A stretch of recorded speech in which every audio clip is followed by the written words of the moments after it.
पहली इंटरेक्शन किसी गैंगस्टर के साथ कब हुई थी आपकी? Abu Salem. Underworld don Abu Salem, gangster Abu Salem. आप बिलीव नहीं करोगे, उसको सब मीडिया में बोलते थे हैंडसम गैंगस्टर है। वो बहुत पर्टिकुलर होता था अपने कपड़ों के लेके, अपने बाल को लेके। मुंबई बम ब्लास्ट के आरोपी अबू सलेम को भी है। अब भी डी गैंग के मेंबर्स हैं मुंबई में? बहुत है, दाऊद इब्राहिम, छोटा राजन, ये लोग आपके फियर पे खेलते हैं। एम होता है कि सामने वाला हमसे डरे, और अगर सामने वाला नहीं डरे तो फिर उड़ा देते हैं। Over 250 people were killed, last ripped apart the city and the heart of Mumbai. Media trials नाम की एक चीज़ होती है, यानी कि मीडिया ही घोषित कर देती है जुडिशरी के घोषित करने से पहले। और कभी कभी ज़िंदगी कुछ अजीब तरीके से काम करती है। मुंबई की one of a top crime reporter रह चुकी हूँ। वो टाइम पे सब कोई स्पीड डायल पे था, पॉलिटिशियंस हो या पुलिस हो, तो ऐसा लगता था अरे मैं ही सब कुछ हूँ, भगवान बन गए हम ही। भगवान ने सोचा चलो दिखा देता हूँ तुम्हें असली पावर क्या है। Journalist has been arrested in the connection with गिरफ्तार महिला पत्रकार जिग्ना वोरा को। Journalist Jigna Vora being booked under various sections. Journalist Jigna Vora's arrest. Vora जेडे की हत्या की साजिश में शरीक थी। 15-16 दिन के बाद मुझे जेल भेजा जाता है। वो जेल वही था जिसके बारे में मैं स्टोरीज लिखती थी। आज मैं वहाँ पे हूँ। जब आप जेल अप्रोच कर रही थी, आपके दिमाग में क्या चल रहा था? दोपहर का टाइम था, 3:30 बजे। बाकी औरतें चाय का टाइम था उनका, तो वरंडा में बैठी थी। कहीं कोने में से एक औरत ने बोला, देखो नई चिनाल आई। 2024 में जब आप पीछे मुड़ के देखते हो, ओवरऑल क्या फील होता है आपको? पहले मैं कहानी लिखती थी, आज मेरी खुद की कहानी बन गई है। दोस्तों, हमने बहुत सारे सेलिब्रिटी पॉडकास्ट रिकॉर्ड करे हैं, बहुत सारे क्राइम के पॉडकास्ट रिकॉर्ड करे हैं। आज की कहानी कुछ अलग है, क्राइम वर्ल्ड से रिलेटेड है, अंडरवर्ल्ड की दुनिया से रिलेटेड है। आज की गेस्ट जिग्ना वोरा मैम ने अपनी खुद की ज़िंदगी में एक पॉइंट तक जर्नलिज्म की दुनिया में इन्होंने बहुत सम्मान पाया था, पर इनकी लाइफ में एक घटना घटी जिसकी वजह से इन्हें अपनी ज़िंदगी के 9 महीने जेल में बिताने पड़े। बाइकला जेल का जो इनका एक्सपीरियंस रहा, उसकी बातें हो चुकी आज पॉडकास्ट में। उनके जर्नलिज्म करियर, क्राइम की बातें हो चुकी आज पॉडकास्ट में। पॉडकास्ट को सुनने से पहले ये भी जानो कि जो आरोप जिग्ना वोरा पर लगाए गए थे, उन्हें रिलीज किया गया लैक ऑफ एविडेंस की वजह से। पर इनकी जो लाइफ की कहानी रही है, जो एक्सपीरियंसेस रहे हैं, बहुत ज़्यादा इंटेंस है, बहुत ज़्यादा पर्सपेक्टिव बिल्डिंग है। हर पॉडकास्ट के साथ मेरा गोल ये रहता है कि आप एज एन ऑडियंस कुछ गेन करें। आज के पॉडकास्ट से आप गेन करोगे एक कहानी को, एक एक्सपीरियंस को। Not an easy to listen episode, पर अगर आपको हमारे क्राइम एपिसोड्स, हमारे एक्सपीरियंस ओरिएंटेड एपिसोड्स अच्छे लगते हैं, आपको ये वाला एपिसोड बहुत अच्छा लगेगा। इस Jigna Vora ma'am on TRS।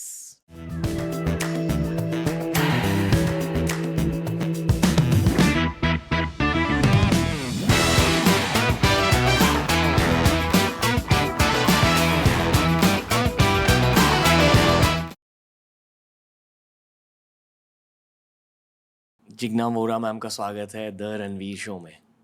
Thank you. कैसे हो मैम? एकदम बढ़िया। ओके, मैं ये मानता हूँ कि अलग अलग कंटेंट के फॉर्मेट्स होते हैं और हर फॉर्मेट में बेसिकली स्टोरी टेलिंग ही हो रही है।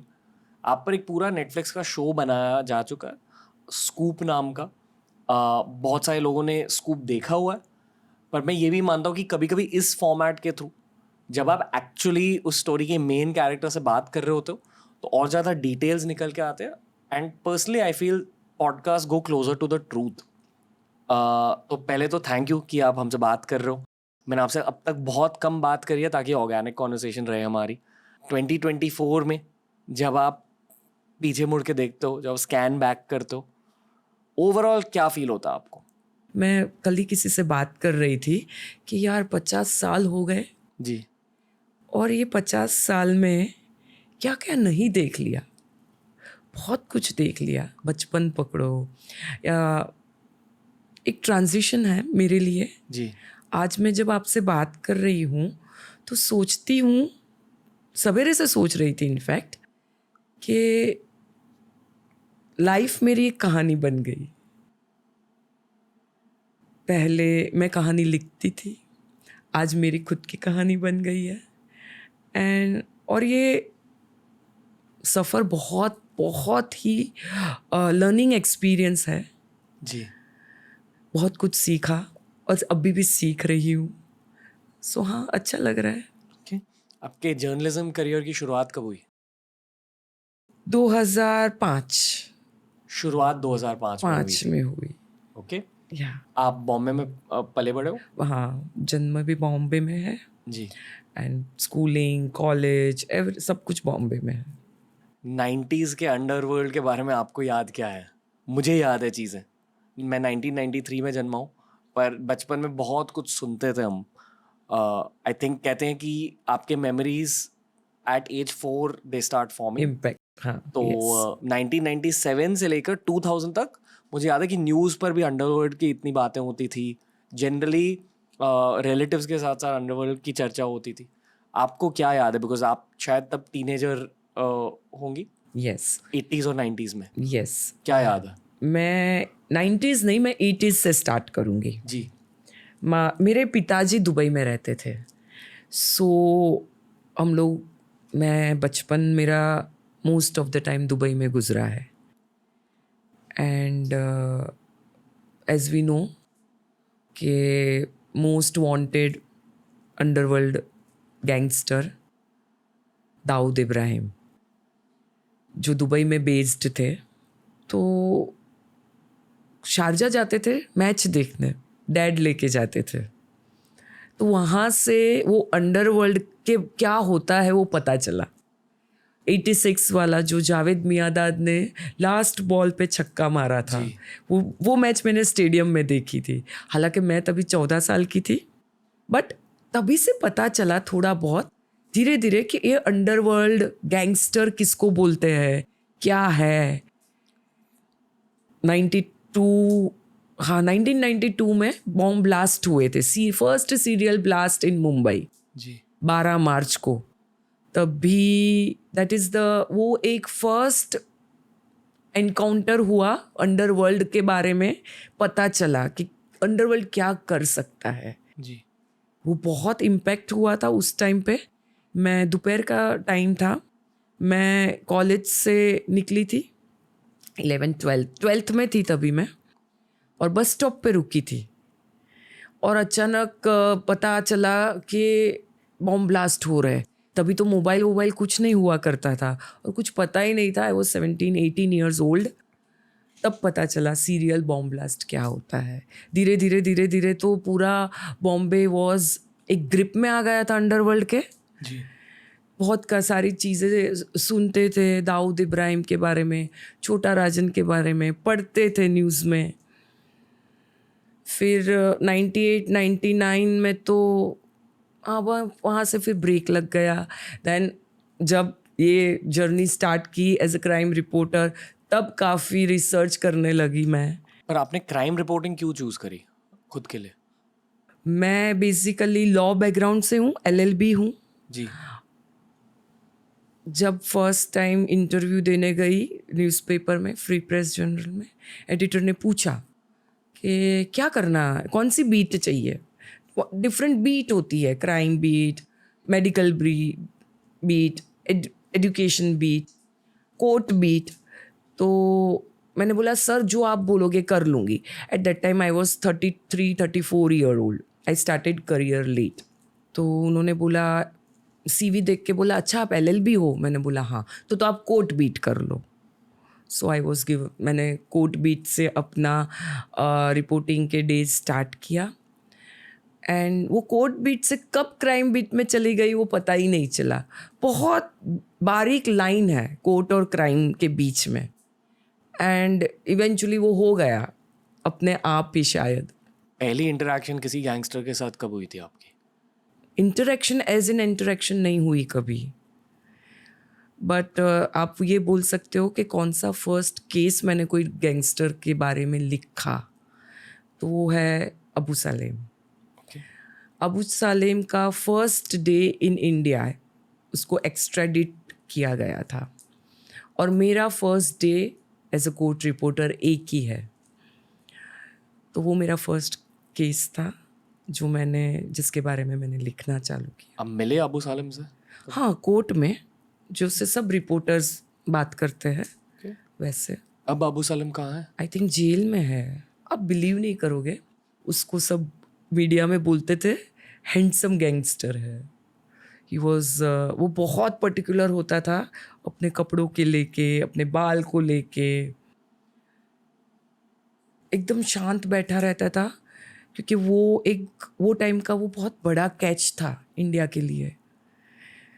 इंडिया मतलब उसके पहले कोई इतना बड़े गैंगस्टर को एक्स्ट्राडिट नहीं किया गया था। एक्स्ट्राडीट मतलब ट्रीटी होती है एक दो कंट्रीज के बीच में, तो वो लीगली उसको लाया गया था, डिपोर्ट नहीं किया था। ही एक्स्ट्राडिशन में उनको दो कंट्री के बीच में ये ट्रीटी होनी चाहिए, तो ही आप एक कंट्री से दूसरे कंट्री में उसको लीगली ला सकते हो। अबू सलेम का बैकग्राउंड क्या है? अबू सलेम का बैकग्राउंड वो आई थिंक 90s में दुबई चला गया था। He is from Azamgarh, UP के आजमगढ़ से है वो।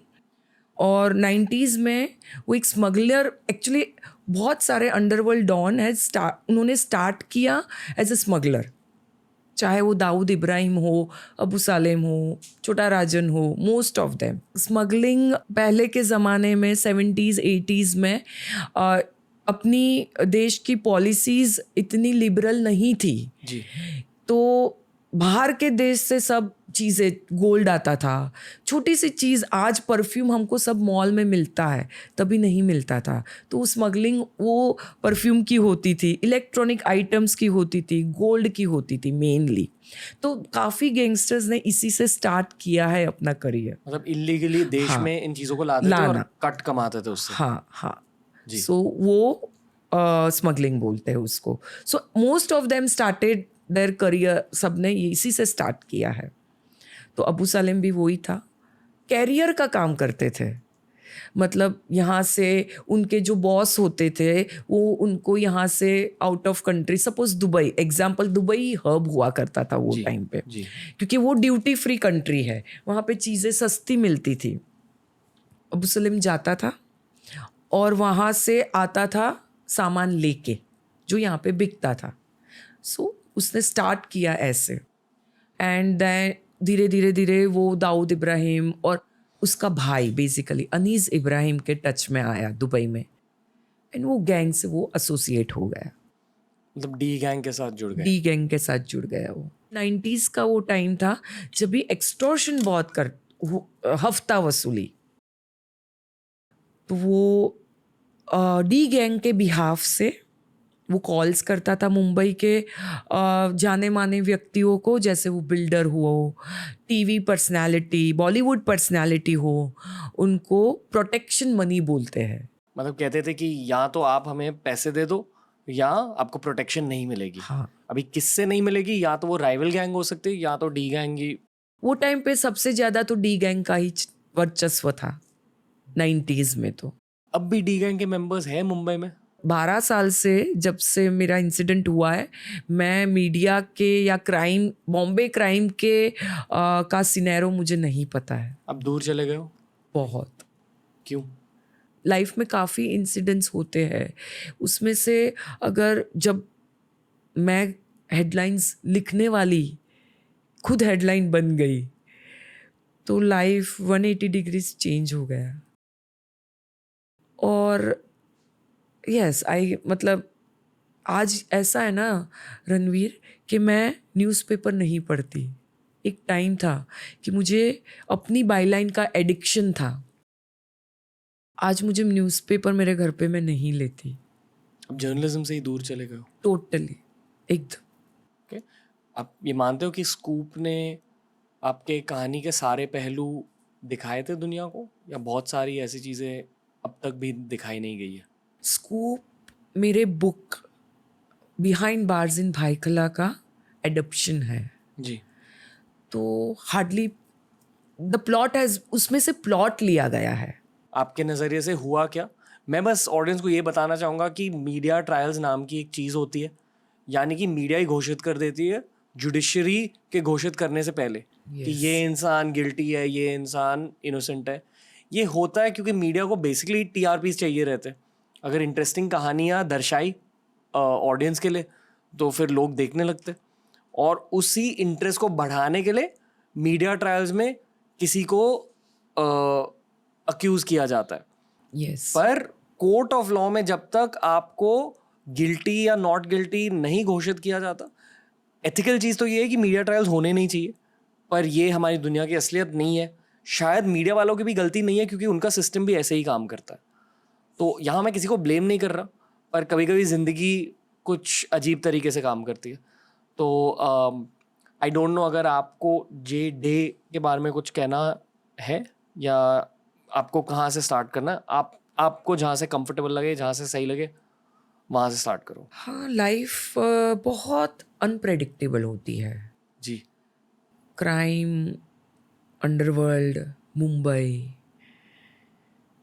ये सब चीज़ एक टाइम पे मुझे किक देती थी, वो कवर करने. एक्साइटमेंट जो Yes. मुझे भी फील होती है.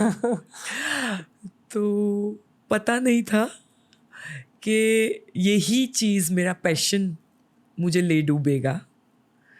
बट ठीक है, 2011 से स्टार्ट करते हैं. बहुत अच्छी लाइफ थी. एक नशे में थी, स्टोरी के नशे में, पावर के नशे में, एरोगेंस के नशे में. मुंबई की one of a top crime reporter रह चुकी हूँ वो टाइम पे. सब कोई स्पीड डायल पे था. सब कोई का मतलब है पॉलिटिशियंस हो या पुलिस हो, पावरफुल पीपल हो, अंडरवर्ल्ड नहीं. तो ऐसा लगता था अरे मैं ही सब कुछ हूँ, भगवान बन गए हम ही. तो भगवान ने सोचा चलो दिखा देता हूँ तुम्हें कि असली पावर क्या है. फेलो जर्नलिस्ट थे जेडे, बहुत सीनियर थे मेरे से, बड़े भी थे, एज वाइज भी, एक्सपीरियंस वाइज भी. मैं तो जस्ट 5-6 साल का एक्सपीरियंस था, उनको तो 20 साल का एक्सपीरियंस था. ब्रॉड डे लाइट में उनका खून हो जाता है मुंबई के एक पवई इलाके में. एंड पूरी मीडिया फैटर्निटी शॉक में थी कि क्या हो गया, क्योंकि बहुत अनबिलीवेबल था कि ऐसे किसी रिपोर्टर का मर्डर होना, और वो भी मुंबई जैसे शहर में. थोड़े दिन तो सब स्पेकुलेशन चला, किसने मर्डर किया, क्यों किया. फिर अंडरवर्ल्ड डॉन, आई थिंक 4-5 दिन के बाद या 10 दिन के बाद मर्डर के, मुंबई पुलिस ने अक्यूज्ड लोग को पकड़ा और डिक्लेयर किया कि छोटा राजन अंडरवर्ल्ड के गैंगस्टर, उसके कहने पर ये मर्डर हुआ है. शूटर को पकड़ा, कॉन्स्पिरेटर, वो सबको पकड़ा. और हम लोग सब प्रेस कॉन्फ्रेंस अटेंड की, स्टोरी बनाई, चलती रही. हर एक दिन नई स्टोरी उसमें से निकलती थी, कहानी क्यों हुआ, रीज़न बताया जाता था. फिर छोटा राजन ने खुद इंटरव्यू दिया किसी न्यूज़ चैनल को कि हाँ मैंने किया है, क्योंकि वो मेरे खिलाफ कहानियाँ लिखता था. जी, यहाँ मैं आपको थोड़ा सा पॉज कर दूंगा ताकि ऑडियंस को कॉन्टेक्स्ट मिले. छोटा राजन थे कौन? छोटा राजन अंडरवर्ल्ड का डॉन है. उसने अपना अंडरवर्ल्ड की इलीगल एक्टिविटीज़ डी कंपनी के साथ जुड़ के की 90s में, 80s में, लेट 80s. मुंबई से थे? वो मुंबई से थे. तिलक नगर एक मुंबई का सबब है, वहाँ से है वो. और 1-2 इंसिडेंट में होने के उसने किए होंगे, और वो भी दुबई चला गया 80s में, और वो दाऊद के टच में आया, और वो भी दाऊद के गैंग में शामिल हो गया 80s में. फिर 92 ब्लास्ट जो हुआ, जो दाऊद इब्राहिम के कहने पे किया गया, छोटा राजन का ऐसा कहना था वो टाइम पे कि उसका इन्वॉल्वमेंट वो ब्लास्ट में नहीं था, और वो दोनों का फॉल आउट होता है, दाऊद और छोटा राजन का, और वो दाऊद की गैंग छोड़ देता है और उसने अपनी खुद की गैंग चालू की, गैंग का सेटअप किया। दोनों छोटा राजन और दाऊद दोनों खुद राइवल्स हो गए। राइवल हुए क्योंकि ब्रेकअप हो गया। हाँ, okay bomb blast backdrop 93 bomb blast miss के बाद उन दोनों के छोटा राजन ने दाऊद की गैंग छोड़ दी। मतलब बेसिकली किसी गैंगस्टर की कमाई एक्सटॉर्शन से होती है, स्मगलिंग से होती है, वगैरह वगैरह, ड्रग ट्रेड, वेपन ट्रेड, जो भी। तो डी गैंग पैसे बना रही थी इन इलीगल चीज़ों की वजह से, और उसमें से शायद छोटा राजन एक की मेंबर थे। जब एक की मेंबर छोड़ के जाते हैं, शायद और लोग भी उनके साथ छोड़ के जाते हैं, तो डी गैंग की पावर हल्के से कम हो जाती है, और जो पैसे बन रहे थे वो भी डिवाइड हो जाते हैं दो गैंग में। शायद इसलिए नई राइवलरी फॉर्म होती है दोनों के बीच। यस, आप सही बात बोल रहे हो। और वो राइवलरी ने मुंबई के अंडरवर्ल्ड का नक्शा ही बदल दिया। दोनों एक दूसरे के लिए गैंग मेंबर के पीछे पड़ गए, शूट आउट होने लगे, और फिर एक लॉ एंड ऑर्डर को मतलब बरकरार रखने के लिए फिर एनकाउंटर्स होने लगे। पुलिस आपस में राइवलरी की वजह से दोनों गैंग में झगड़े होने लगे। झगड़े इन द सेंस मारा, मतलब शूट आउट ही होते थे। एक गैंग का मेंबर दूसरे गैंग को मार देता था, क्योंकि उनको अपना वर्चस्व बनाए रखना था मुंबई पे। पूरा खेल तो मुंबई का ही था ना, मुंबई को कब्जे में करना। 2 मूवीज बनाई गई थी, शूट आउट एट वडाला जिसमें मान्या सुरवे को दिखाया गया था, और शूट आउट एट लोखंड वाला जिसमें माया डोलस को दिखाया गया था। ये दोनों लोग भी इन्वॉल्व है ये छोटा राजन दाऊद के सिचुएशन में। हाँ, देर शूटर्स, हेंचमैन। यस, शूटर्स बोलो, हेंचमैन बोलो, गैंग मेंबर बोलो। और वो टाइम था जो ये लोग बहुत गैंग में आगे बढ़ गए थे। कौन किसके साइड पे था? Both of them were from Dawood gang. ये मान्या सुरवे और माया डोलस। मान्या सुरवे का थोड़ा कंफ्यूजन है मुझे, बट माया डोगल्स तो वही था। तो उनके दाऊद के कहने पे ये लोग हफ्ता वसूली करते थे, और आपस में उन दोनों का झगड़ा हो जाता था। छोटा राजन के आदमी को मारते थे जी, वैसा सब होता था करके इनका दोनों का एंटर किया गया था। ये मान्या सुरवे और माया डोलस। हाँ। ओके। छोटा राजन के करियर में आगे क्या हुआ 90s के बॉम्ब ब्लास्ट के बाद? 19 के बॉम्ब ब्लास्ट के बाद उसने अपनी खुद की गैंग बना ली जी, और वो दुबई से निकल गया। According to records, Mumbai police के रिकॉर्ड के ज़रिए ये पता चला कि वो जाके बैंकॉक में निकल गया, वहाँ पे था। वहाँ से उसने अपना गैंग के ऑपरेशंस चालू किए थे। वहाँ पे उस पे भी हमला हुआ बैंकॉक में। हाँ, डी गैंग का। हाँ, छोटा शकील ने करवाया क्योंकि देवी के वो लोग तो बहुत ही दुश्मन बन गए ना एक दूसरे के। जी, पूरा 90s बॉम्बे पे 90s या अराउंड 10 years उन लोगों ने एक दूसरे के खून के प्यासे थे। तो मौका मिला और उस पे शूट आउट होता है बैंकॉक में। मरते मरते बचता है वो। फिर तो उसको और वो हो गया, वो शकील को उसने डिसाइड किया कि अभी तो इसको भी मैं नहीं छोड़ूंगा। वापिस उनका वही चला, दुश्मनी ही चलती रही।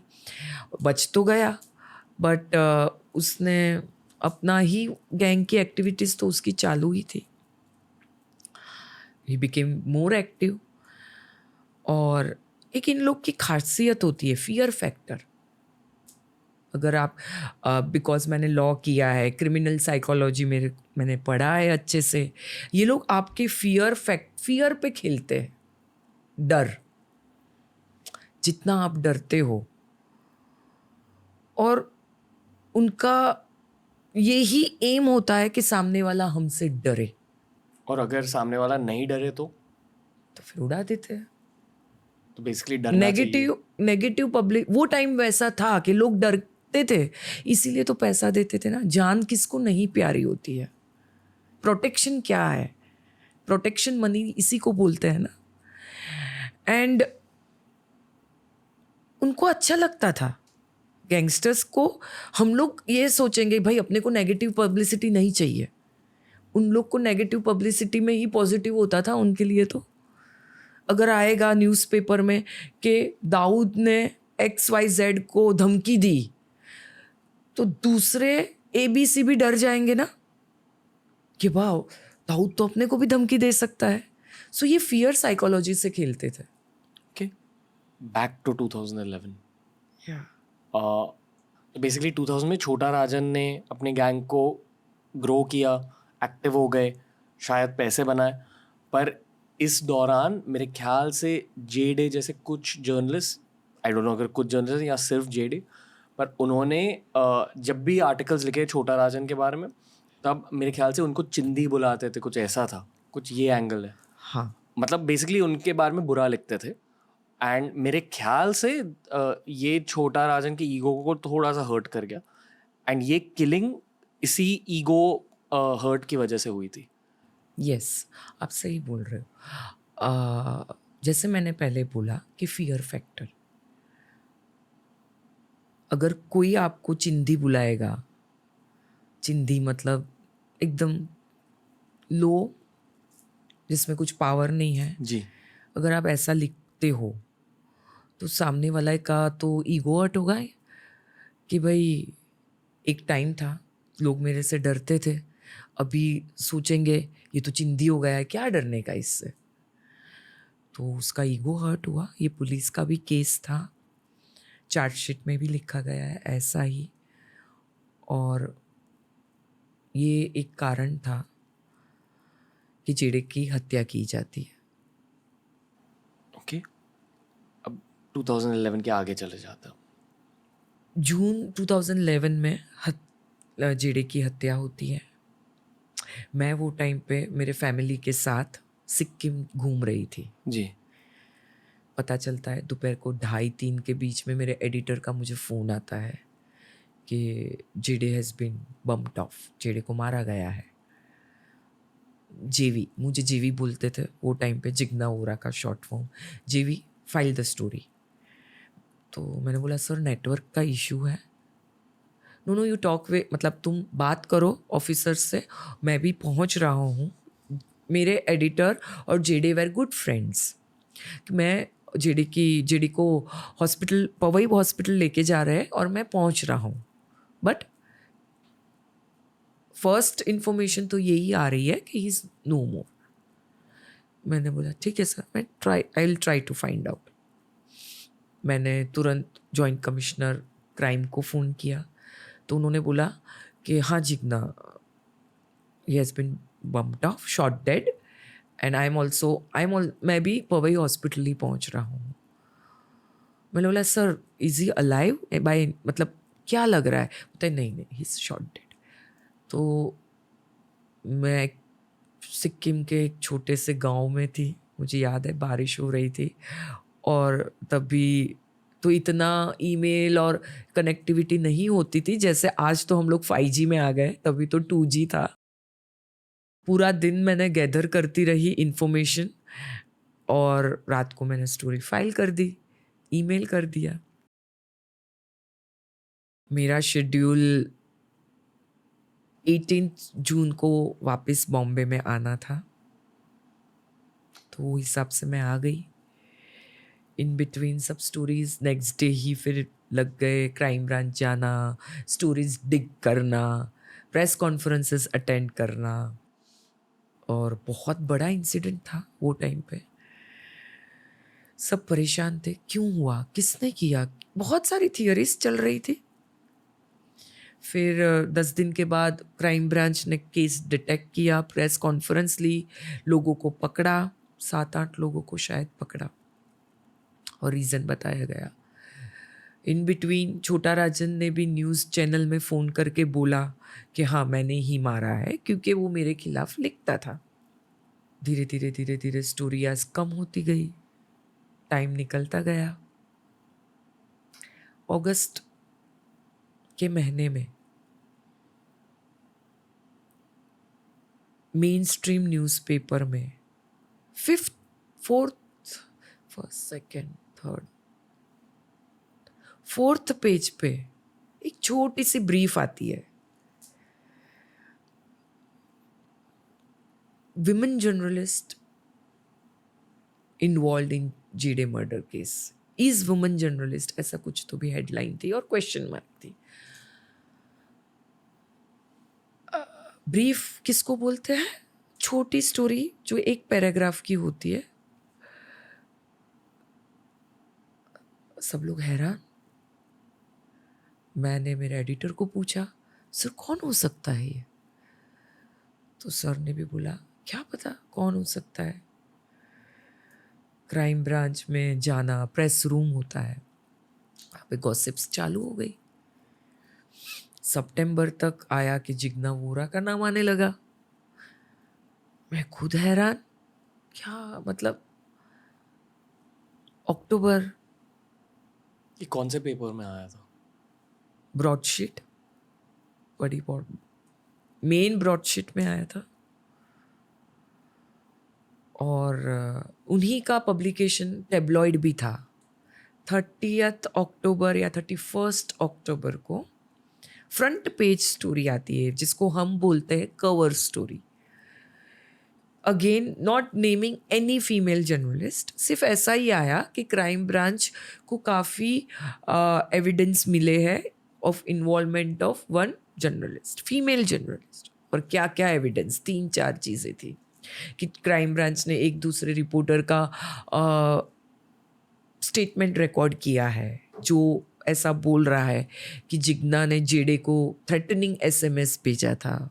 सॉरी, लेडी रिपोर्टर ने, नाम नहीं था, लेडी रिपोर्टर ने जेडे को एक थ्रेटनिंग मैसेज भेजा था, एसएमएस।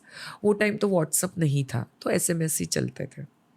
एक वो रीज़न क्राइम ब्रांच ने के सामने आया है एविडेंस। फिर एक कन्वर्सेशन में छोटा राजन ने किसी को बोला कि वो जिग्ना वोरा बार बार फ़ोन करती थी, वो एक एविडेंस मिला है। ऐसे 2-3 एविडेंस के बेस पे टेब्लॉइड फ्रंट पेज स्टोरी करता है। और मेरा लड़का तभी दिवाली वैकेशन था, छुट्टियां मनाने आया था हॉस्टल से। 7 साल का था, 7-8 साल का। और बाय दैट टाइम तो मरमर आपस में फेटर्निटी में मीडिया में चल रहा था कि जिग्ना वोरा ही वो फीमेल जर्नलिस्ट है। आप क्या सोच रहे थे उस वक्त? मुझे तो मतलब पता ही नहीं था क्या चल रहा है, ये कहाँ से मेरा नाम आ गया। मैंने एडिटर को बोला तो एडिटर बोलते, अरे जिग्ना जब कुछ किया नहीं तो डरना क्यों, छोड़ना, ये सब तो र्यूमर्स है। उतने में टेब्लॉइड में फ्रंट पेज स्टोरी आती है। 3 दिन के बाद लड़के को जॉन्डिस डिटेक्ट होता है। मैंने 2-3 दिन छुट्टी ले ली ऑफिस से। 11 तारीख, आई रिमेंबर, 11 तारीख को लड़का हॉस्टल गया वापस। फिर 14-15 को मुझे क्राइम ब्रांच ने बुलाया स्टेटमेंट रिकॉर्ड करने के लिए। मेरा स्टेटमेंट रिकॉर्ड हो गया। 2 दिन बुलाया था मुझे। आपसे ये पूछा गया कि जेडे से आप हाँ, मिले थे हाँ। क्योंकि जब हम इस पॉडकास्ट के लिए रिसर्च कर रहे थे तब रिसर्च के अकॉर्डिंग कुछ ऐसे स्पेकुलेशंस थे कि आप दोनों के बीच कुछ राइवलरी थी, या ये सच है कि राइवलरी थी? कुछ नहीं था, वो तो मेरे से बहुत बड़े सीनियर थे, कहाँ से राइवलरी आ जाएगी। मेरा एक्सपीरियंस 6 साल का था, उनका एक्सपीरियंस 20 साल का था। ना ही मैंने कभी उनके अंडर काम किया है, उनके साथ काम किया है, ना ही मेरा हाय हेलो का कन्वर्सेशन था। He was too elder, too big. और जेडे, सबको पता है जेडे की पर्सनालिटी, वो इंट्रोवर्ट थे, वो किसी से ज़्यादा बात नहीं करते थे, तो मेरे से तो बात करने का कोई गुंजाइश ही नहीं थी। जब आप क्राइम रिपोर्टर का काम करते थे तब आपकी राइटिंग स्टाइल अग्रेसिव थी? हाँ, बहुत एग्रेसिव थी। क्या आपको ये लगता है कि उस अग्रेशन की वजह से maybe you had hurt some powerful peoples egos? हो सकता है। और कोई पावरफुल इंसान आप पर रिवेंज ले रहा था? आज 12 साल हो गया है वो इंसिडेंट को, आज तक मुझे नहीं पता चला Ranveer, and I mean it. लोग बोलते हैं कि ऐसे कैसे इसको नहीं पता है, कुछ तो किया ही होगा, पुलिस के दोस्ती तो थी, अगर दोस्ती थी तो पुलिस क्यों अरेस्ट करेंगे? ये क्वेश्चंस मेरे भी है। अब पॉलिटिक्स पे राइट करते थे, नहीं, सिर्फ क्राइम। सिर्फ क्राइम। ओके, मतलब शायद सिर्फ जितने भी बड़े डॉन्स हैं, may be your writing would have rubbed someone the wrong way. हो सकता है, आई डोंट नो। ओके, और मैं ये जानना भी नहीं चाहती हूँ, मुझे नहीं जानना है ये सब। बट हाँ, ये क्वेश्चंस मेरे भी है एंड जेन्यूनली है। फिर 25 नवंबर को मेरे को अरेस्ट करते हैं, मेरे घर पे पुलिस आती है, क्राइम ब्रांच की टीम अरेस्ट करते हैं मुझे and I am being taken to crime branch unit 1 की ऑफिस में, जहाँ पे मेरा आना जाना होता था स्टोरीज निकालने के लिए, और वहीं पे मेरी स्टोरीज बन जाती है, मेरी खुद की स्टोरी, खुद पे स्टोरी बनती है। बहुत रोई। सीनियर पहचानते थे वो टाइम के, मुझे सब पहचानते थे ऑब्वियसली, क्योंकि क्राइम रिपोर्टर हूँ। बहुत बोला सबको कि सर मैंने नहीं किया।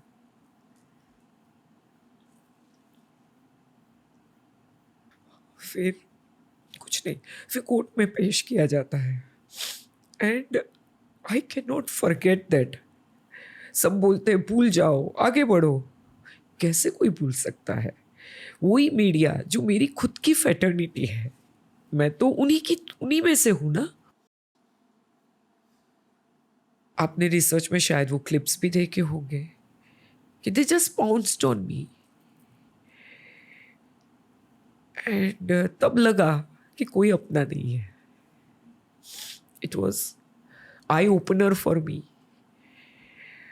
और फिर मुझे कोर्ट में पेश किया जाता है, फिर तो वही लीगल प्रोसीजर स्टार्ट हो जाते हैं एंड 15-16 दिन के बाद मुझे जेल भेजा जाता है। पुलिस कस्टडी होती है पहले, ये लॉ है, फिर जुडिशियल कस्टडी होती है। मेरे पे महाराष्ट्र ऑर्गेनाइज सिंडिकेट की एक्ट लगाई जाती है, जो MCOCA बोलते हैं, मकोका स्ट्रिंजेंट एक्ट है, वो लगाई जाती है। मर्डर, वो तो सब बाई प्रोडक्ट है। मतलब बिना सिचुएशन को जांचे, बिना सिचुएशन को समझे मीडिया आप पर टूट पड़ी, आपकी फ्रेटर्निटी आप पर टूट पड़ी। हाँ, पुलिस से क्या मुझे कुछ ग्रज नहीं है, उन्होंने अपना काम किया, ठीक है। मीडिया की तो मैं खुद की अपनी थी। उन्होंने एक बार भी नहीं सोचा, कोई नहीं, उसमें से कोई ने नहीं सोचा कि नहीं जिग्ना ये नहीं कर सकती है। क्या मीडिया ट्रायल्स की वजह से जुडिशरी की डिसीजन बदल सकती है? नहीं, जुडिशरी इंडिपेंडेंटली काम करती है। जुडिशरी एकदम इंडिपेंडेंट। एंड आज मैं अगर आपके सामने बैठी हूं, ऑल थैंक्स टू जुडिशरी। अगर जुडिशरी मीडिया को ध्यान में रख के ऑर्डर्स देने लगे तो आज मैं आपके सामने नहीं बैठती। चाहे कुछ भी बोल लो, जस्टिस प्रिवेल करता है। जुडिशरी इंडिपेंडेंट ही, obviously they have to be. जो एविडेंस के हिसाब से ही उनको तो देखना है। मीडिया ने तो बहुत कुछ बोला, 3 महीना चला, फ्रंट पेज पे आती थी। धीरे धीरे जब आप 4th-5th पेज पे चले जाते हो तब समझ जाना चाहिए कि अभी आप आउट ऑफ साइट हो जाओगे। 1st page, 2nd page, 3rd page, 4th page, 5th page. 6 महीने तक चला। जब जेल में थी तब भी न्यूज़पेपर आता था, तो न्यूज़पेपर देख के मेरे को डर लगता था, आज क्या वापस नया आया होगा। एक एथिकल रूल है, माइनर का नाम नहीं लिखा जा सकता, माइनर का फोटो नहीं छापा जा सकता, बट मेरे लड़के का नाम भी छपा और फैमिली के बारे में छपा। मुझे क्या पसंद है वो छपा। मतलब बहुत सिंपल चीज है। वो टाइम पे मेरी सैलरी होती आई थिंक 80,000 थी। मैं 2-3 क्राइम शो के लिए कंसल्टेंट थी, तो वहाँ से मुझे चेक आता था। ऐसा भी नहीं है कि अंडर द टेबल या व्हाटएवर। एक रेस्टोरेंट में मैं कंसल्टेंट थी। सो यस, वो टाइम पे मैं 1.5 लाख कमाती थी, अराउंड 1.5 से 2 लाख। सिंगल मदर हूँ, तो कैरेक्टर असैसिनेशन हुआ और एक बहुत रेप्यूटेड वो टाइम का स्पा था, वहाँ पे मैं मेंबर थी। Yes, I like to pamper myself. मुझे नहीं पता था कि वहाँ का मेंबर होना बहुत बड़ा गुनाह है। वही स्पा में एक ट्रेनी रिपोर्टर भी मेंबर थी। एक दिन था, मतलब एक दिन ऐसा हुआ कि मैं मैनिक्योर पेडिक्योर करा रही थी वो स्पा में। दोपहर का टाइम था, 1 बजे का, और वो रिपोर्टर वहाँ पे स्लिमिंग सेशन कराने आई थी। एंड अरे जिग्ना वोरा, एंड पहचानती है वो रिपोर्टर, क्योंकि वो भी ट्रेनी क्राइम रिपोर्टर थी दूसरे न्यूज़पेपर की। और उस दिन हमें क्राइम ब्रांच जाना था एक प्रेस कॉन्फ्रेंस कवर करने। I used to drive car that time, जो मैंने EMI पे ली थी, जिसका EMI मेरे सैलरी अकाउंट से जाता था। वाई मैं ये सब क्यों बोल रही हूँ, क्योंकि इसके पीछे रीज़न है, इसलिए मैं आपको ये बता रही हूँ। आप सोचोगे ये इतना क्यों डिटेल में बता रहे हैं मुझे। तो मैंने बोला वो लड़की को, चल साथ में जाते हैं, कार लाई हूँ, दोनों को वहीं जाना है, तो क्यों ट्रेन में जाएगी। तो उसने बोला हाँ ठीक है, साथ में जाते हैं। आज मुझे ना रणवीर वो कन्वर्सेशन इतना याद है। कार वडाला से ही जा रही थी, एंटॉप हिल। वहाँ पे एक नागौरी चाय वाला है, वहाँ पे ट्रैफिक में खड़े थे हम लोग। एंड 2 लड़कियाँ कुछ भी बात कर सकती है ना। तो उसने पूछा अरे जिग्ना क्या पसंद है, मतलब मोमोज बहुत पसंद है। तो जनरल कन्वर्सेशन थी। मुझे अभी भी वो याद है, क्योंकि वो ट्रैफिक में नागौरी चाय वाले के पास गाड़ी मेरी रुकी थी। अच्छा आपका लड़के के बारे में, अच्छा हॉस्टल में है, अरे मेरी बहन का भी बच्चा है, उसको भी हम लोग हॉस्टल में डालने को सोच रहे, क्या फ़ीस है। मैंने बोला 80,000 पर ईयर की है। ये सब नॉर्मल कन्वर्सेशन है। क्राइम ब्रांच पहुंच गए, प्रेस कॉन्फ्रेंस, वो चीज़ सब कुछ हो गया। जब मैं अरेस्ट हुई तब ये स्टोरी उसने न्यूज़पेपर में डाली कि जिग्ना वोरा का लड़का हॉस्टल में पढ़ता है, उसकी फ़ीस इतनी ज़्यादा 80,000 है, जिग्ना वोरा स्पा में मेंबर है, जिसकी लाइफ मेंबरशिप 40,000 फॉर ईयर है। She likes to go there and pamper herself, manicure pedicure, जिसका रेट 750 रुपया है। तो शी लाइक्स मोमो, उसकी कार है वाइट कलर की। तो ये सब कहाँ से आया पैसा। उसका कहने का मतलब ये था कि जिग्ना वोरा की लाइफस्टाइल बहुत लेविश थी। वो अब तक रिपोर्टर है? मुझे नहीं पता अभी किधर है वो, क्या है। बट इस चीज़ से मैं सीखी, कुछ अपना किसी से पर्सनल चीज़ शेयर मत करो। रणवीर, मैं आपसे बहुत बड़ी हूँ, तो ये एडवाइस मैं आपको भी दूंगी। कब कोई क्या यूज़ करेगा अपने खिलाफ नहीं पता। शायद मैं रिपोर्टर वो टाइम मैंने भी बहुत कवर किए हैं इंसिडेंट, मर्डर, बट मैं अपने आप पे प्राउड हूँ कि मैंने ये सब नहीं लिखा कभी। ठीक है,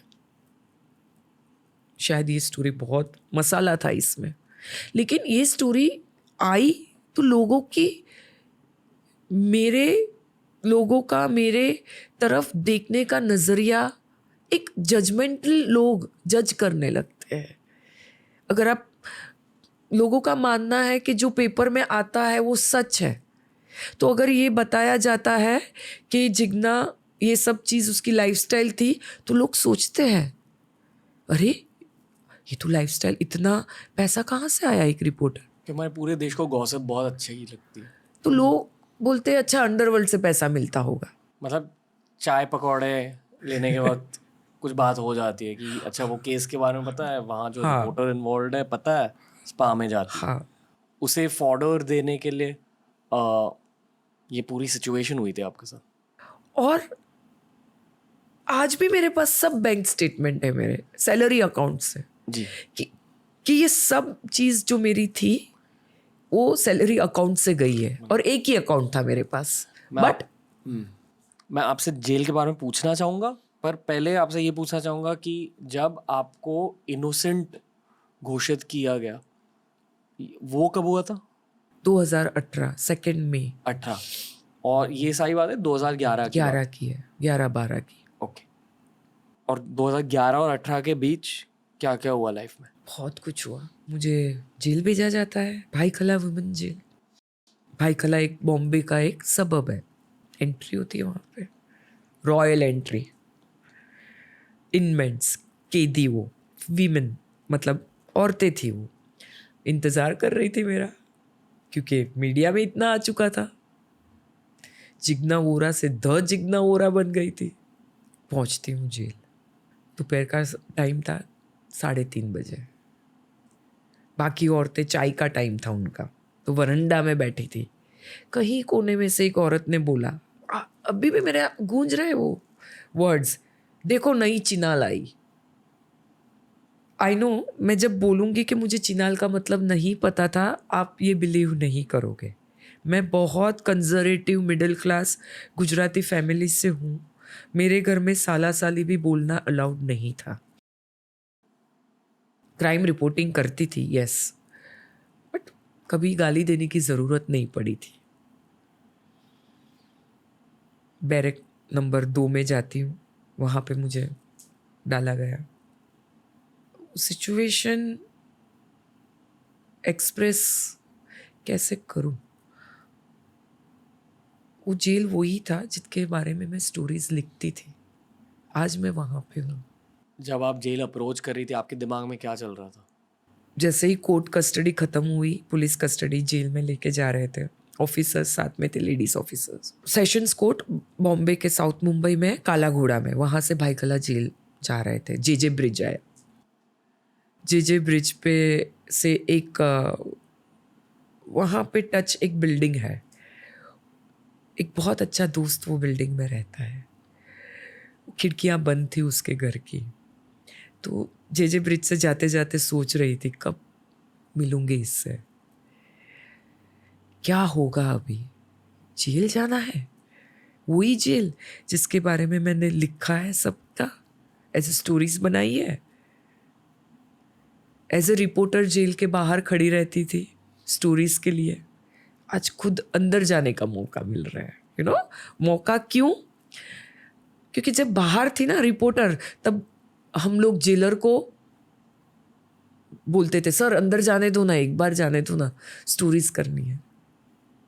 तो आज तो ये मौका मिल गया।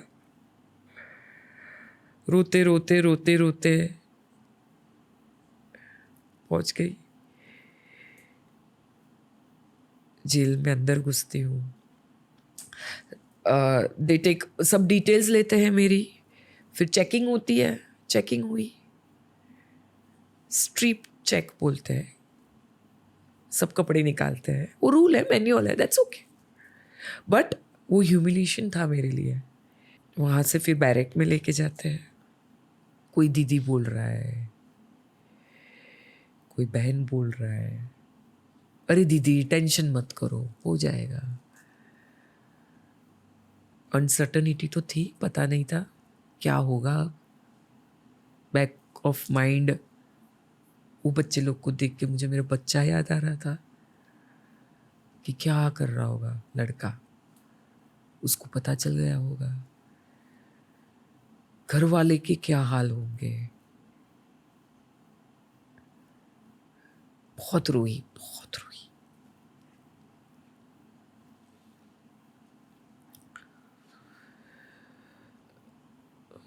दूसरी औरतों ने पानी दिया, समझाया। ठीक है। 2 दिन के बाद रणवीर, मैंने मेरी बाजू में एक औरत थी, उसको पूछा ये चिनाल का मतलब क्या है? तो वो हंसने लगी, क्या दीदी आपको नहीं पता, आप तो क्राइम रिपोर्टर। तो भी उसने बोला कि चिनाल मतलब prostitute. And I was shocked कि एक तो do I deserve to be, मैं यहाँ पे ऐसा मैंने क्या किया कि मैं ऐसी जगह पे हूँ। धीरे धीरे वक्त गुजरता गया, बहुत सारे लोग मतलब औरतों ने वहां पे मुझे चीयर अप करने की कोशिश की। आप उसी बैरक में थे? हाँ, मैं 9 महीना रही जेल में। पर उसी बैरक में हाँ, रखा गया? हाँ, क्योंकि अस्थमा था ना, तो मेडिसिन वो कुछ उनका है वो मैन्युअल के हिसाब से। पर रहने की जगह कैसे होती है? जितना मैं यहाँ पे बैठी हूँ इतनी, दिस मच, 1 फुट इतनी। एक बैरक में नहीं करते तो 40 औरतें थी, must be around 300 square feet का रहेगा, 3 या 350 400 स्क्वायर फीट का बैरक। बैरक मतलब क्या? वो रूम जो रूम होता है उसको बैरक बोलते हैं। और उसके अंदर बेड होते हैं? ना, बेड नहीं होता है, जमीन पे सोना पड़ता है। एक इतनी जगह दी जाती है आपको, बस उधर। और सारे बच्चे औरतें वहीं सोती हैं? वहीं सोते हैं। एक बैरक में कभी 30 40 50 औरतें होते हैं। उनकी कहानियां क्या थी? हर एक की अपनी अपनी बैक स्टोरीज थी। कोई मर्डरर था, कोई पिक पॉकेटर था, किसी ने कुछ किडनैप किया था बच्चे को, कोई रैक पिकर था, कोई ड्रग के पेडलर थे। हर एक अपने बैक स्टोरीज को लेके आया था। अपने सारों से बात करी? हाँ, सबके लिए मैं दीदी बन गई थी। सारे एक्चुअली गिल्टी थे? पता नहीं रणवीर, एक पॉइंट ऐसा आया ना कि क्योंकि मैंने कुछ नहीं किया था तो मुझे सब लोग बेगुनाह लगने लगे। वो लोग अपनी स्टोरी शेयर करते थे मेरे से, लेटर्स लिखवाते थे मेरे से, और धीरे धीरे धीरे धीरे जैसे वक्त गुजरता गया मैंने एक्सेप्ट कर लिया कि अभी यही मेरी मतलब सो कॉल्ड होम है। आपको लगा कि कभी जस्टिस मिलेगा नहीं? जस्टिस मिलेगा नहीं ये नहीं था। कब मतलब होप था आपके दिल में? होप तो था। मैंने अपने आप को ना भगवान पे सरेंडर कर दिया। वहां से मेरी स्पिरिचुअल जर्नी स्टार्ट हुई, जेल से। थोड़ा सा ज्यादा जानना है जेल के बारे में। एक दिन कैसा होता था वहाँ? मॉर्निंग सवेरे 5:30 6 बजे दिन चालू होता था। काउंटिंग होती थी, हेड काउंट होता था कि कितने लोग हैं एक बैरक में। फिर चाय आती थी 7 बजे अराउंड, नाश्ता आता था। कैसा था नाश्ता? और ठीक था। मैंने कभी नाश्ता किया नहीं जेल में, बिकॉज मेरे को ब्रेकफास्ट की आदत नहीं थी, तो मैंने कभी नहीं लिया। चाय पीती थी। पर हाइजीनिक होता था? या हाइजीनिक होता था। 12 बजे बंदी लगती थी। बंदी मतलब बैरक में अपने को चला जाना है और ब्लॉक हो जाते थे हम लोग। वो लोग ताला लगा देते थे। उसके पहले आप कहाँ थे? तभी तो हम वरांडा में घूम सकते हैं, नहाना है, अपना डे टू डे का जो रूटीन होता है वो कंप्लीट करो आप। क्या था रूटीन वहाँ पे? रूटीन तो यही, आप नहा धो लो, रूटीन में नहा धो लो। फिर मैं पूजा करती थी, चैंटिंग करती थी, माला करती थी, हनुमान चालीसा बोलती थी। फिर 12 बजे खाना आता था, 10:30 11 बजे खाना लेके फिर बैरक में हम। वरांडा में कुछ खतरा था? ना, वो वरांडा में कुछ खतरा नहीं था। फिर खाना लेके हम लोग वापस बैरक में चले जाते थे और लॉक हो जाते हैं। वो बंदी टाइम बोलते हैं उसको, मतलब you are locked 12 to 3 in the afternoon. तभी बैरक में ही रहना है। और खाना खाते थे और यूज्ड टू लाई डाउन, सो जाते थे या बातें करते थे अदर इनमेट से। वहाँ बच्चे थे क्यों? कि माँ गुनेगार थी कुछ, तो बच्चों को साथ में बंद साथ किया में जाए। लेके आते थे बच्चों को। कुछ जुवेनाइल प्रिजनर्स थे। नहीं, जुवेनाइल नहीं है, 2-3 साल के बच्चे, 4 साल के बच्चे, 1-2 महीने का बच्चा जिसकी डिलीवरी हुई है जेल में। वैसे जो प्रेग्नेंट है, जो जेल में औरत आई होगी प्रेग्नेंट होके, तो डिलीवरी जेल में होती है, वैसे बच्चे थे। तो बच्चे को साथ खेल लिया। जो 4 साल का बच्चा था वो क्या सोचता था, क्या कहता था? उसको नहीं पता था ये जेल है। सबको एक अनसर्टनिटी थी, कब बाहर निकलेंगे यहाँ से। जो लोग मेरे से बात करते थे सब यही बोलते थे, दीदी हमने तो कुछ नहीं किया, दीदी हमने तो, पुलिस ने ऐसे ही फंसा दिया, या फिर एक दूसरे को ब्लेम करते थे, किसी और को ब्लेम करते थे। और यस, सबको बाहर जाने की एक आश होती थी, होप होती थी। ये होप में ही दिन गुजरते थे। 3 बजे के बाद क्या होता? बंदी खुलती थी, फिर वापस चाय मिलती थी। जो प्रेग्नेंट औरतें हैं उनको अंडा मिलता था, बच्चे को अंडा मिलता था, केला मिलता था, सिंगल। और फिर 3:30 से 5:30 तक वरंडा में वापस।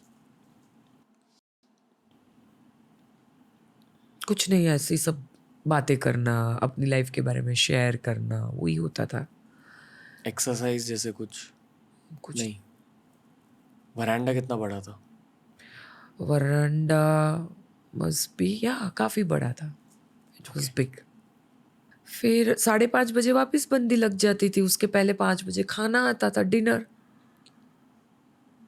डिनर में रोटी, सब्जी, चावल, वो प्रोपोर्शन रहता था, वही उतना आता था, मिलता था। और फिर वापस बंदी लग जाती थी, लॉक हो जाते थे 6 बजे। तो दूसरे दिन सवेरे 5:30 बजे खुलती थी बंदी। So almost for 12 hours you are locked inside barrack में, आप बंद रहते हो। और हर कोई एक ही टाइम पे सोता था? नहीं, सबका अलग अलग है। कोई बातें कर रहा है। मैं तो 8:30 बजे ही सो जाती थी, पता नहीं क्यों इतना जल्दी नींद आ जाती थी। नींद आती थी? टीवी था वहाँ पे, तो टीवी, वो कुछ दूरदर्शन आता था, तो टीवी देखते देखते लेटे लेटे सो जाते थे। काफ़ी टाइम नींद नहीं आई स्टार्टिंग में, शायद फिर बॉडी और माइंड एक्सेप्ट सिचुएशन करने लगता है। आपकी हेल्थ अफेक्ट हुई? बहुत। 9 महीने में मैंने 14 किलो वजन, वेट लॉस हुआ था, 14-15 किलो। रोज वही रूटीन देखकर दिमाग को क्या होता है? दिमाग है ना, बंद हो जाता है, फॉग हो जाता है, ब्लर हो जाता है, धुंधलापन लगता है, क्योंकि पता ही नहीं है कल क्या होने वाला है, आप कब बाहर निकलोगे। भाईखला जेल के यहाँ पे मतलब बहुत सारी रेस्टोरेंट्स है, ट्रैफिक की आवाज़ें आती है, और रेस्टोरेंट से खाने की खुशबू आती है। तो हम लोग बात करते थे बाहर जाके, कब बाहर का खाना मिलेगा, अच्छा बाहर जाके ये खाएंगे, पनीर खाएंगे, यही कन्वर्सेशन होता था। यही सब बातें करते करते करते टाइम निकालते थे। अपने केस के बारे में डिस्कस करते थे लोग। झगड़े होते थे लोगों के बीच? बहुत बहुत होते थे। झगड़े होते थे, बहुत। कुछ छोटी गाली दो मतलब एक दूसरे को तो वो लग जाती थी, ईगो हर्ट हो जाता था। 9 महीनों में सीखा क्या? पहले तो जमीन पे आ गई ना, सबसे पहले तो ईगो। मेरे में भी ईगो था, क्योंकि था ना यार, मैं कौन हूँ, देखा टॉप क्राइम रिपोर्टर, मेरे लिए तो सब ऐसे चुपटे। वो सब निकल गया, एरोगेंस निकल गई, पेशेंस। आज तुम मुझे कुछ भी बोल रहे हो, इफ़ यू, आज मुझे तुम 10 घंटा भी एक जगह पे बिठा रखोगे ना, मैं जरा भी इरिटेट नहीं होंगी, कुछ नहीं, बैठी रहूंगी चुपचाप। पहले तो 2 मिनट सिग्नल में खड़े रहने को ऐसा लगता था, अरे क्या यार इतना ट्रैफिक है, कुछ नहीं, अभी आराम से। अभी सोचती हूँ आज यहाँ पे 1.5 घंटा लगा मुझे आने, कुछ नहीं, मैं अपने हनुमान चालीसा बोल रही थी 1.5 घंटे में, नहीं तो 51 टाइम्स बोल दिया मैंने हनुमान चालीसा। जेल में भगवान पे श्रद्धा बढ़ गई, बहुत बढ़ गई। हर कोई पूजा पाठ करता है? नहीं, मैंने सरेंडर कर दिया भगवान को। रणवीर, मैं जेल में 400-500 टाइम दिन में हनुमान चालीसा बोलती थी और वो कवच बन गया था मेरे आगे पीछे। अब भी देखो गूज़बम्स आ रहे हैं मेरे को। वहां से मेरा स्पिरिचुअलिज्म नेक्स्ट लेवल का। इतनी मैं शांत हो गई कि आज मैं खुद हैरान हूं अपने आप को देख के। जो मन में वो उथल पथल होती थी पहले, अब नहीं होती। जेल में मुझे इंट्रोस्पेक्ट करने का टाइम मिला अंदर, अपने अंदर, कि ये मेरे साथ क्यों हुआ। जेल से पहले भी एक धार्मिक साइड थी आपकी? या बट नॉट इतनी जी। जिससे अभी हो गई और जेल के बाद हो गई, जेल में हो गई। कभी आप सोचते थे उन डॉन्स के बारे में जेल में, कि ये जगह उनके लिए एक्चुअली बनाई गई है? नहीं, मैं सिर्फ अपने बारे में सोचती थी। बहुत सारी चीजें अंदर थी कि क्यों हुआ ये। बहुत सारे क्वेश्चंस थे, उसी के आंसर्स ढूंढती रहती थी। व्हाई मी? अब आगे क्या? कहाँ पे किधर चूक हुई? यही सब चल रहा था अंदर। उस बुक में क्या लिखा आपने? इससे भी ज्यादा है? हाँ, बुक में यही है सब चीज़ें कि आप जेल से पहले हम कितने इग्नोरेंट होते हैं। छोटी छोटी चीज़ कितना इम्पोर्टेंस होती है, कितनी इम्पोर्टेंट हो जाती है। सिंपल हुए वक्त, हाय हाय करके जीना, ये सब चीज़ें जेल में एक स्लाइड के से आती थी मेरे सामने। रिश्ते, यस, सबसे ज़्यादा रिश्ते के बारे में बहुत सोचती थी। रिश्ते की सच्चाइयाँ सामने आ गई, बहुत सारे रिश्तों की। शायद वही रिजेक्शंस, उसी की वजह से, शायद उसमें से मुझे बहुत स्ट्रेंथ मिली। मतलब लोग आपसे दूर हट गए? यस। जो पहले आपके दोस्त भी थे वो भी दूर हटने लगे? दोस्त तो कोई था, निकला ही नहीं, कोई दिखा ही नहीं। सिर्फ फैमिली थी? सिर्फ फैमिली थी। 2 दोस्त थे, एक स्कूल फ्रेंड जो 30 इयर्स की फ्रेंडशिप थी, वो आया जेल में मिलने, परमिशन लेके आया। और एक दूसरा फ्रेंड वो आया अहमदाबाद से। बाकी तो कोई नहीं आया, बॉयफ्रेंड भी नहीं आया, एडिटर भी नहीं आया। Editor was the first one to disassociate for whatever reason. जो भी उसके हालात हो गए। मुझे कुछ आज मुझे नहीं चाहिए किसी से कुछ जस्टिफिकेशन, बट अगर मैं 12 साल पहले जेल में बैठ के सोचती थी कि ये इंसान मुझे मिलने आएगा, ये आएगा, और रोज एक होप में गुजरती थी।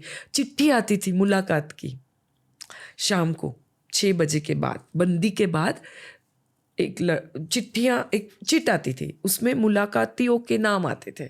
जिग्ना, सुनीता, मतलब कोई मिलने आया है। एक लड़की आके वो रोल आउट करती थी नाम। तो वो बैरेक्स से मुलाकात के रूम तक जाना, इट्स 2 मिनट्स चलते, तभी रहता था कौन आया होगा मुझे मिलने। वो एक होप, ये आया होगा। सीखी बहुत कुछ, रिश्तों के बारे में सबसे ज्यादा सीखी। जेल और बिग बॉस में फर्क क्या था? हाँ, इट्स परफेक्ट। देखो, बिग बॉस मुंह पे स्माइल लाता है, सबसे बड़ा फर्क ये है। बिग बॉस में जानबूझ के गई थी, नोइंग कि मैं बिग बॉस में जा रही हूँ। जेल में ऐसा नहीं था ना, जेल में अनसर्टनिटी थी। बिग बॉस में तो पता ही था कि ज़्यादा से ज़्यादा एट लास्ट तक टिके तो 105 दिन का तो कॉन्ट्रैक्ट है, 106th डे तो I am going to be at home. Conscious था, बिग बॉस गेम है, रियलिटी में जेल गेम नहीं थी। कॉमन क्या है दोनों में? कन्फाइनमेंट। और लोगों के कैरेक्टर्स बाहर निकल के आते हैं। दोनों में एक चीज़ बहुत कॉमन और भी है रणवीर, कि जेल में भी लोग फेक होते हैं, सच नहीं बोलते हैं। और बिग बॉस में तो सब लोग ही फेक होते हैं। सब लोग ही फेक होते हैं? हाँ, क्यों? सबको ट्रॉफी जीतनी है। प्लस हर किसी को पता है कि बहुत ज़्यादा पीआर मिलेगा बिग बॉस की वजह से। पब्लिसिटी। अपनी बेस्ट साइड्स दिखाना चाह रहे हैं। वो बेस्ट साइड में के चक्कर में क्या वो वर्स्ट साइड दिखा रहे हैं? सबसे मार्केटेबल साइड। हाँ, बट आगे क्या? ट्रॉफी के बाद क्या? पैसे। उसके बाद what about your mental health? क्या? What about your image? At least जितना मैं मीडिया को समझाऊँ अब तक, मीडिया ना हमेशा एक अपवर्ड क्लाइंब वाली गेम होती है, स्नेक्स एंड लैडर्स की तरह। बिग बॉस एक लैडर की तरह है। फिर जब आप वहाँ तक पहुँचे, अगर आप स्मार्ट हो तो आप रह भी सकते हो। आई फील ये सिर्फ करियर पर्सपेक्टिव से बोल रहा हूँ। आई डोंट इवन नो कि मेंटल हेल्थ पर क्या इफेक्ट होता होगा। बहुत इफेक्ट होता है। Again common in jail and big boss is about mental health.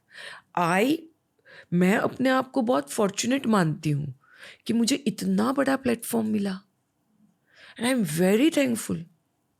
And I mean it.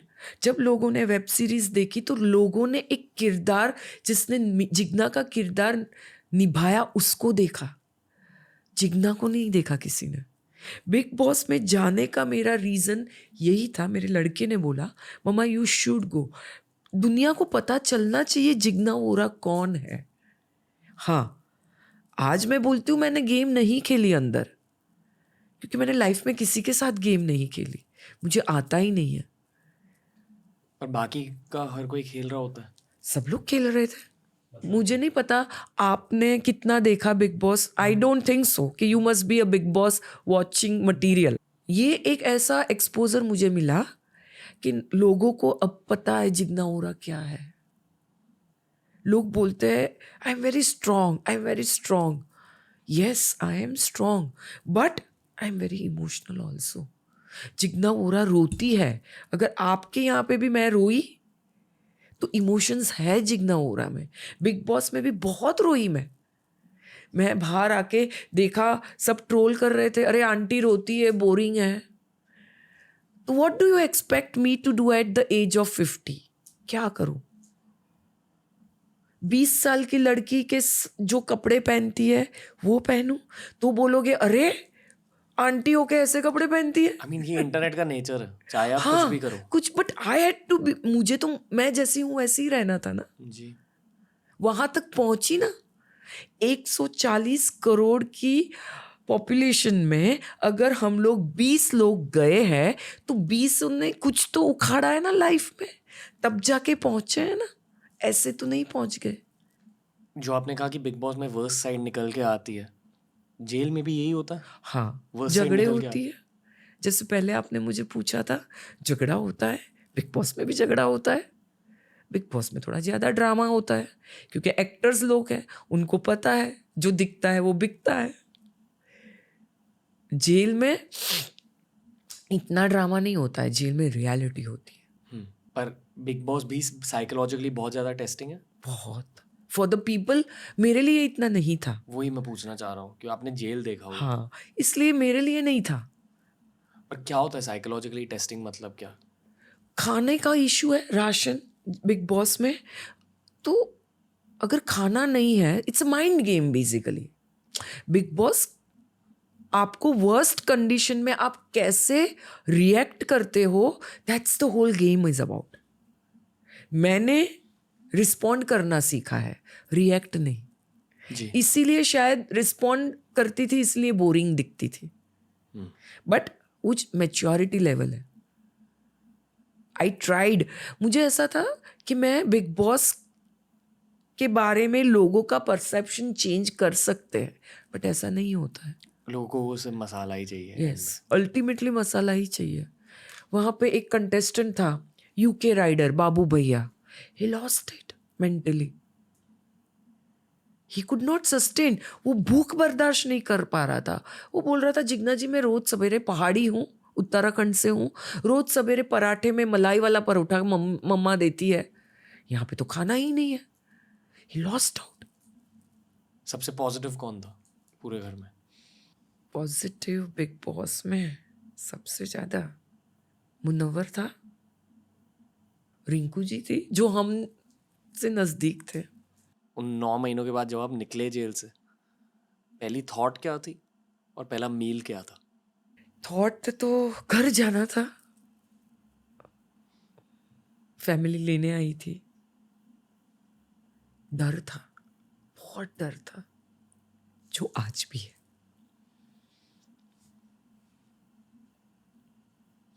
Jail का डर था. वॉट इफ वापिस मुझे पकड़ लिया तो?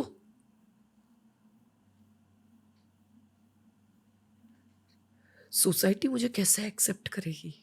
2012 से लेकर 2018 तक केस चल रहा था. हाँ. मेरे ख्याल से बीच में छोटा राजन भी अरेस्ट हुए थे इसी मर्डर को लेकर, राइट? हाँ, मतलब वो amongst other things. he was deported from Bali, so he came in India in 2016. yes. अभी वो जेल में है. हाँ, कौन सी जेल में वो? दिल्ली तिहाड़ जेल. ओके. जब उन्हें अरेस्ट किया गया, of course it had implications on your case, right? Yes. In case से ज़्यादा तो मेरे मेंटल हेल्थ पे इम्प्लीकेशंस होने के लगे थे. I was scared. I am a single mother. मेरी सिक्योरिटी का क्या? I was really very scared. मतलब छोटा राजन के अरेस्ट होने से आपके सिक्योरिटी? अभी तो वो इंडिया में आ गया, कोई क्या उसका गैंग मेंबर मेरे को कुछ कर देगा तो? You never know. पर आप उनके एनिमी थे? एनिमी की बात नहीं है, बट केस में तो थी को अक्यूज्ड.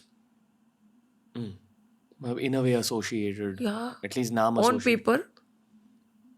कभी कुछ कांटेक्ट रहा है? कभी नहीं, कुछ नहीं. आई एम अज्यूमिंग कि जेल के बाद जर्नलिज्म से, क्राइम से आप बहुत दूर चले गए. अज्यूम नहीं, totally. I am telling you, अभी मेरे घर पे न्यूज़पेपर नहीं आते, मेरे घर पे न्यूज़ चैनल नहीं है, टीवी नहीं देखती मैं. I am now totally cut off.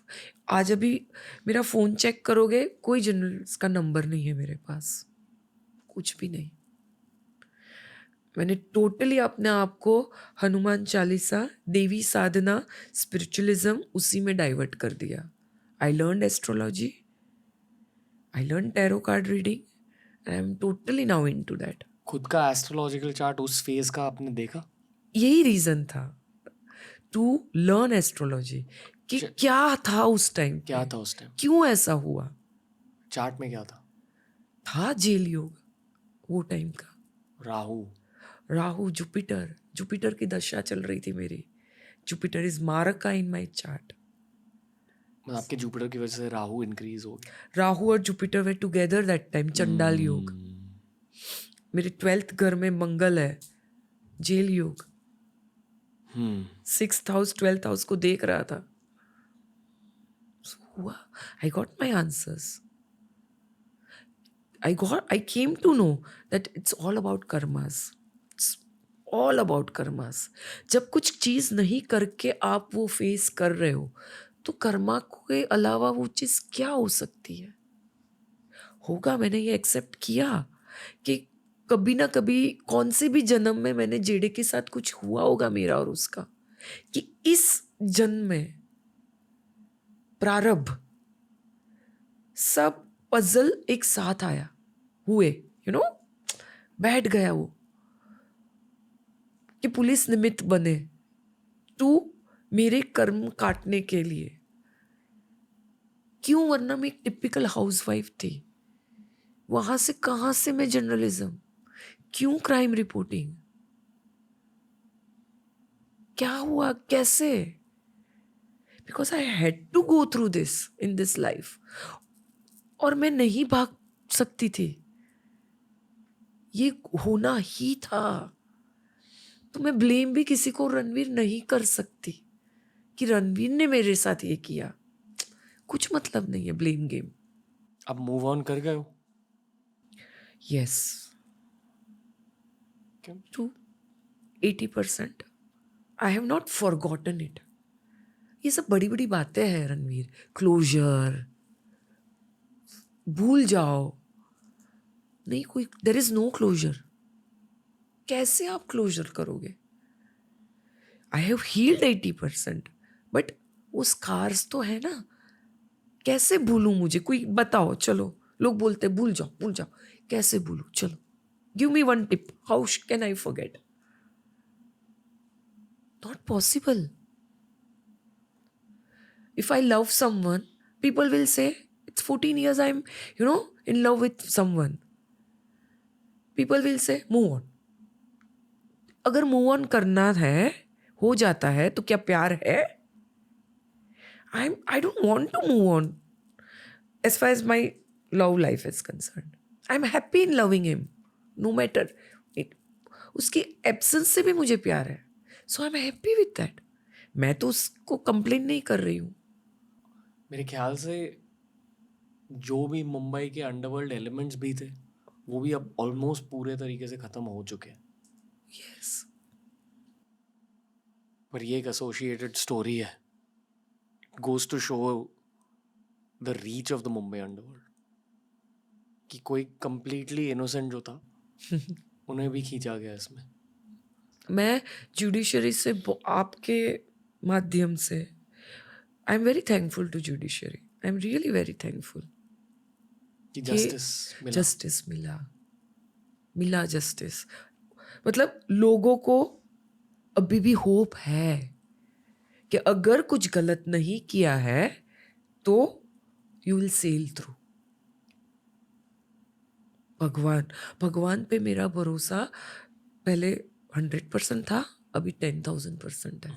I know he will lift me up like phoenix, he will. I am so much, मेरे ब्लड सेल्स में हनुमान चालीसा है। I know you must be all, you are also Hanuman Chalisa भक्त। Believe मी, बहुत miracles देखे हैं मैंने। मुझे पता है कि he is there for me. वो मेरे पीछे नहीं है, मेरे आगे है वो। I know that.